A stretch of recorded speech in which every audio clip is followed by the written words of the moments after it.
Seharusnya kita berani bertaruh tentang masa depan kita dan naruh pilihan kita tuh di Allah.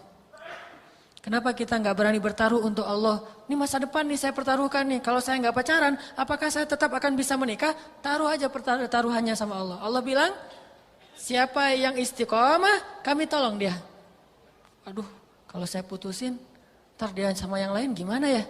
Nggak usah khawatir, udah aja pertaruhkan masa depan kita sama Allah. Nanti kita akan bilang, untung dulu saya putusin. Untung dulu saya putusin. Itu pengalaman pribadi. Untung dulu saya diputusin. Bukan putusin. Untung saya dulu diputusin. Kalau nggak diputusin, saya mungkin nggak ketemu dengan istri saya yang sekarang, yang bidadari saya banget. Untung saya dulu diputusin. Sehingga saya ketemu dengan bidadari. Cie. Hashtagnya cie. Yakin aja sama Allah. Pokoknya kalau misalnya ada pertaruhan hidup, pilihan antara halal dan haram. Kalau antara halal dan haram tuh nggak usah sholat istikharah. Sholat istikharah itu berlaku hanya untuk yang halal dan halal. Tapi kita bingung mana yang terbaik. Kalau yang satu halal yang satu haram, ntar dulu saya istikharah dulu nih. Yang pilih yang halal apa yang haram. Nggak perlu itu mah. Kalau halal haram udah aja pilih yang halal. Antara benar dan salah pilih yang benar. Nggak perlu istikharah. Ntar dulu ya saya mau tanya ke Ustadz dulu. Ustadznya bilang pilih yang halal atau ntar dulu kan Ustadznya baru satu. Saya pengen memilih jumhur ulama. Mayoritas ulama gitu. Udah nggak perlu yang kayak gitu-gitu. Karena udah jelas halal dan haram. Pilihlah Allah. Allah pasti akan menjamin kehidupan kita. Sama kayak kita misalnya punya iPhone. Rusak nih. Pengen diservis. Kalau kita servis di iPhone. Itu dikasih garansi ya. Sehingga kalau rusak lagi pasti nanti gratis. Tapi kalau kita servis di selain iPhone di tempat-tempat biasa, servis yang biasa, nggak ada garansinya kecuali garansi toko doang gitu. Paling 3 hari. Itu juga kalau ada. Kira-kira kita akan milih garansi yang mana? Akan milih servis di mana nih? Di iPhone yang resmi supaya ada garansinya. Allah Subhanahu wa taala pemilik alam semesta dan Allah yang menggaransi alam semesta. Makhluk kalau ngasih garansi pasti bohong. Gak mungkin makhluk bisa memberi garansi hidup kita karena dia bukan pemiliknya. Orang hidup dia aja lillah punya Allah Subhanahu wa taala. Makanya belajar tafakur, ingat-ingat, wah batu kalau dilempar ke atas pasti jatuh ke bawah, saya yakin. Masa Allah saya gak yakin? Padahal Allah itu lebih pasti daripada batu jatuh ke bawah. Real Madrid kalau lawan satu klub biasa, saya pegang Real Madrid. Masa saya gak pegang Allah tentang taruhan hidup saya? Karena Allah itu punya track record yang jauh lebih keren daripada Real Madrid. Kenapa kita pegang Real Madrid? Karena dia selama ini kita lihat track recordnya itu selalu menang ya. Dalam banyak pertandingan terutama juara Eropa misalnya. Kenapa kita nggak pegang Allah? Bukankah Allah pencipta alam semesta, pemelihara alam semesta? Allah udah banyak nolong orang-orang yang istiqomah di jalannya. Itu nggak jadi bukti gitu? Afala ta'qilun? Tidakkah kalian berpikir? Tidakkah kalian melihat? Tidakkah kalian mentafakuri? Qul siru fil ard, berjalanlah di muka bumi dan lihat bagaimana Allah Subhanahu wa taala menunjukkan kebesaran di dalam cerita-cerita umat terdahulu. Itu teman-teman, makanya kita coba belajar istiqomah. Pertama, dawam dalam amal soleh. Yang kedua, on the track, jangan keluar dari jalur selama jalur itu masih diridhoi Allah, kita terus saja, gak usah khawatir. Karena track itu pasti akan membawa kita kepada ridho Allah dan kemenangan di sisi Allah Subhanahu wa taala. Masih ingat dengan kisah Ibu Musa? Nanti sekali-kali di rumah coba baca surat Al-Qasas ya. Di surat Al-Qasas itu ada kisah bagaimana Allah menolong Ibu Musa ketika Ibu Musa mengikuti cara Allah. Jadi ceritanya kan Musa itu lahir di Mesir pada tahun ketika nggak boleh melahirkan anak laki-laki dari Bani Israel. Jadi kalau anak laki-laki lahir itu akan dibunuh sama Firaun. Kakaknya Musa, Harun, lahir di tahun yang boleh lahir anak laki-laki. Jadi selang-seling, setahun boleh, setahun nggak boleh. Harun lahir di tahun yang boleh lahir anak laki-laki. Jadi dia nggak diapa-apain, selamat. Giliran Musa, ujiannya kalau bahasa kita mungkin nasibnya adalah dia lahir di tahun gak boleh melahirkan anak laki-laki. Itu apesnya Musa. Sehingga akhirnya ibunya karena melahirkan anak laki-laki khawatir terhadap keselamatan anak laki-laki. Langsung dibawa lari. Tinggallah di pesisir Sungai Nil, lari dari perkampungan Yahudi. Karena perkampungan Yahudi udah semuanya ketahuan kalau ada yang hamil dan mau melahirkan. Akhirnya dia lari ke pesisir Sungai Nil. Tiba-tiba suatu malam dia bermimpi, Allah bilang dalam mimpinya, kasih ilham, hanyutkan putramu ke Sungai Nil. Jangan khawatir, nanti kami akan mengembalikannya kepadamu. Itu janji Allah. Pertama malam mimpi masih ragu gitu, ini benar gak ya ilham? Jangan-jangan ini bisikan setan. Datang ke ulama Yahudi, ulama Bani Israel. Saya mimpi kayak gini, kata ulamanya. Benar itu mimpi ilham dari Allah, hanyutkan putramu ke Sungai Nil. Tapi seorang ibu kan susah. Perasaan ibu kan dalam luar biasa, cintanya paling besar. Sehingga masih mikir. Malam kedua mimpi lagi tuh. Hanyutkan putramu ke Sungai Nil. Malam ketiga mimpi lagi. Setelah makin mantap, akhirnya ibu Musa bikin keranjang gitu. Bikin keranjang, terus Musa ditaruh di dalamnya, ditutup, dihanyutkan ke Sungai Nil tapi diikat pakai tali. Tes dulu gitu. Trial dan error gitu ya. Jadi trial dulu. Dihanyutkan, ditarik lagi, masuk air enggak ya? Oh ternyata enggak masuk air. Hanyutin lagi, ditarik lagi, oh ternyata enggak masuk air. Akhirnya dihanyutkan, udah dilepas talinya. Begitu dihanyutkan, Sungai Nil itu kan panjang banget ya, melintasi dua negara, Mesir dan Sudan, dua negara. Ketika dihanyutkan, Ibu Musa langsung merasa kehilangan, aduh putraku, kekasihku, jantung hatiku udah hilang di bawah arus. Bayangin kita kadang-kadang berpisah dengan anak kita, sehari aja tuh udah kangennya minta ampun. Saya, maaf yang belum punya anak. Saya kalau lagi umroh tuh ya, baru berangkat ke Jakarta mau naik pesawat, itu di jalan di tol itu udah kangen, udah telepon. Kata anak, Babang kenapa telepon? Kangen sama Aisyah, kangen sama Maryam gitu. Terus satu hari di Mekah udah telepon, feed call gitu. Terus minta foto yang lagi tidur, karena foto anak lagi tidur itu polos banget, bikin baper banget kan. Dia lagi tidur dengan wajah polosnya, wah pengen kangen pulang. Padahal kita tahu 10 hari lagi kita akan ketemu dengan mereka, tapi kangennya luar biasa. Gimana kalau perpisahannya itu gak tahu kapan akan bertemu lagi, kan itu berat. Berpisah untuk ketemu lagi aja berat, apalagi berpisah gak tahu akan ketemu kayak gimana. Kecuali karena iman, dilepaskanlah Musa hanyut di Sungai Nil. Untuk menghindari Firaun. Qadarullah, takdir Allah ternyata setelah hanyut di Sungai Nil itu malah masuk ke selokan yang mengarah ke tempat pemandian keluarga Firaun. Menghindar dari Firaun, malah Allah datangkan kepada Firaun. Coba skenario Allah, Allah tuh cerdas. Hakimun, maha bijaksana. Dan Allah itu wa makaru wa makarallahu wallahu khairul makirin. Mereka merencanakan rencana jahat, Allah juga punya rencana dan rencana Allah yang paling baik.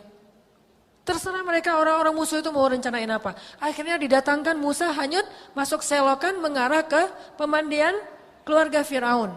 Tiba-tiba ditemukan oleh dayang-dayang Firaun, ada keranjang yang ngapung-ngapung di air, kemudian diambil, pas dibuka ternyata bayi, lucu banget. Namanya juga bayi Nabi, punya aura yang luar biasa. Bayi model aja keren, apalagi bayi Nabi. Ini bayi akan jadi cover boy, misalnya akan jadi misalnya cewek apa. Ini bayi Nabi yang dipilih dari langit, jadi duta Allah Subhanahu Wa Taala. Itu punya aura yang semua orang kalau ngelihat jatuh hati. Langsung dibawa kepada istri Firaun. Ketika istri Firaun melihat, langsung jatuh hati. Dan dengan takdir Allah, istri Firaun belum punya anak. Nanti dia baru punya anak setelah mengangkat Musa sebagai anaknya, baru nanti punya anak. Mungkin jadi kayak dipancing gitu. Nah, karena istri Firaun gak punya anak, dia pengen banget punya anak laki-laki. Begitu dapat bayi Musa, langsung didekap, dibawa kepada Firaun. Kata istri Firaun, qurratu ainin li walak. Ini anak ini menyejukkan hati saya dan hati kamu. Kata Firaun, laki la liya. Dia menyejukkan hati kamu, hati saya enggak, kata Firaun. Dan Firaun itu by the way bukan orang bodoh ya. Dia itu raja dan dia tahu bahwa ini anak Bani Israel yang sengaja dihanyutkan supaya tidak dibunuh. Dia tahu banget. Makanya akhirnya Firaun mengatakan, akan saya bunuh anak ini. Kata istrinya, jangan kita nggak punya anak. Minimal kamu tahan dulu sampai saya puas dengan anak ini. Sampai dia besar. Kata Firaun, ya sudah kita tunggu aja waktunya. Pokoknya saya akan bunuh dia. Tinggallah Musa di dalam istana Firaun, dilindungi oleh Asia. Baru hari pertama tinggal di sana, Musa nangis karena pengen susu. Akhirnya raja mengumumkan sebuah sayembara, bikin audisi menyusui bayi raja, dan nggak tahu kalau itu bayi yang pungutan, dikira itu bayi Firaun anak raja. Siapa yang bisa menyusui bayi raja akan dikasih hadiah yang sangat banyak dan dapat kedudukan di sisi raja. Mulailah ibu-ibu yang ada di Mesir pada daftar ikut audisi menyusui. Wah, daftar, ada ratusan orang daftar. Pengen nyusui Musa. Bayangin cara Allah memperlakukan hambanya. Yang tadi mungkin nyusuinya aja diam-diam, sekarang orang mendaftar untuk nyusui dia. Kalau kita istiqomah, Allah akan datangkan banyak orang untuk menolong kita. Kalau kita istiqomah, orang akan ngantri untuk membantu kita. Orang akan meminta, tolong saya aja yang mau bantu kamu, saya aja yang mau bekerja sama dengan kamu, saya aja pengen ngasih manfaat buat kita. Kalau kita istiqomah, Allah akan datangkan orang untuk memberi manfaat kepada kita. Bahkan ngantri, kalau perlu dia daftar, kalau perlu dia bayar untuk bisa nolong kita. Kalau kita istiqomah. Akhirnya ibu-ibu pada ngantri. Ternyata ibu Musa juga ngutus tetehnya Musa. Musa kan punya teteh ya. AA-nya Musa siapa? Harun. Itu AA-nya Musa. Tetehnya nggak disebutkan namanya. Nah tetehnya Musa ini mengikuti perkembangan tentang adiknya. Udah sampai di mana? Ternyata pas adiknya masuk ke istana, dia kaget banget. Gimana nih nasib adik saya? Pasti akan dibunuh. Dia intip-intip berita di pasar. Ternyata dia dengar berita lagi ada audisi ibu menyusui. Langsung dia daftar, saya juga mau daftar. Tapi dia di antrian paling belakang. Begitu satu demi satu ibu-ibu datang mendekat Musa. Musa nangis, kejar-kejar gitu. Kejar-kejar apa? Bahasa Sundanya teh? Wah, kejang-kejang gitu kan ya. Nangis pokoknya gak mau aja disusuin. Datang ibu yang kedua gak mau, datang ibu yang ketiga. Wah ini ibu kayak gini mas saya gak mau nyusui sama dia. Terus aja. Musa gak mau menyusui sampai ada puluhan mungkin ratusan ibu-ibu menyusui. Musa gak mau satupun. Sampai giliran terakhir itu tetehnya Musa. Begitu datang orang-orang kerajaan bingung. Ini anak ABG tapi mau menyusui. Kamu ngapain ke sini? Saya pengen daftar juga. Kamu nggak bisa menyusui untuk apa bayi itu? Enggak, saya bukan mau menyusui, mau menawarkan seorang ibu susu yang baik. Akhirnya dia datang kepada Asia, istri Firaun bilang, maukah kalian aku tunjukkan seorang ibu yang bisa menyusuinya dan mendidik dia dengan baik? Kata Asia karena udah gak ada pilihan, ya sudah datangkan ibu itu ke sini. Kalau dia bisa, saya kasih hadiah besar. Datanglah ibu Musa, dibawa sama tetehnya. Bu, adik udah ketemu di mana? Di istana Firaun. Hah? Gitu.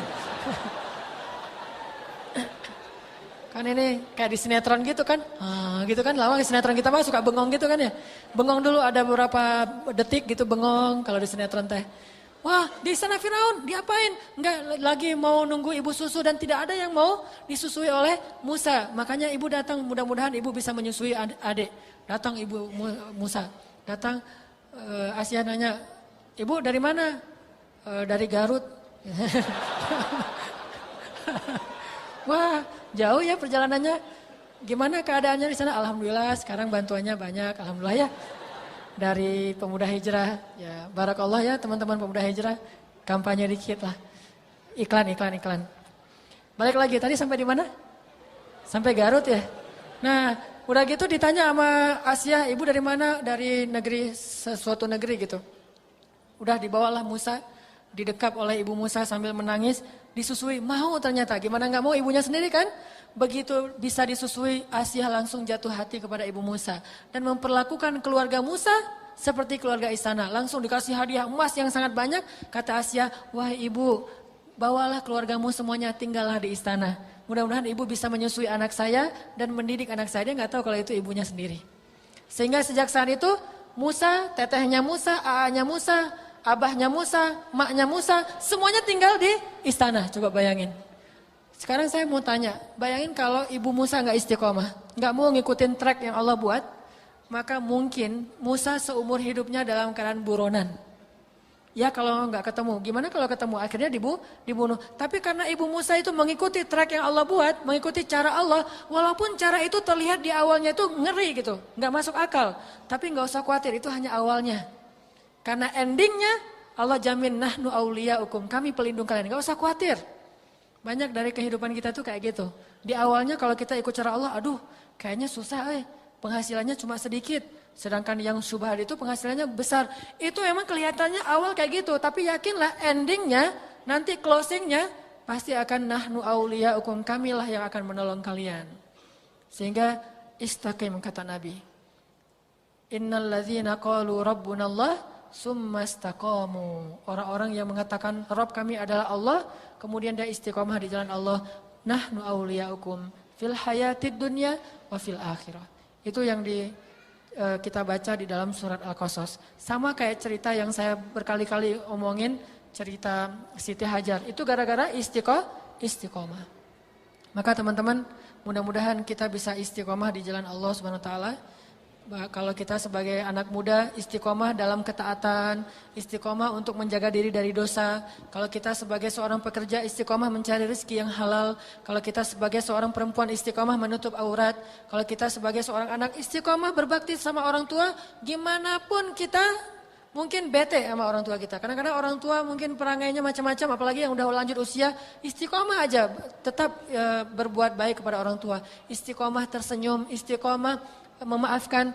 Siapapun yang istiqomah, janji Allah Subhanahu wa taala adalah pertolongan dan kemenangan. Itu yang kita ingat, pasti itu. Gak mungkin meleset.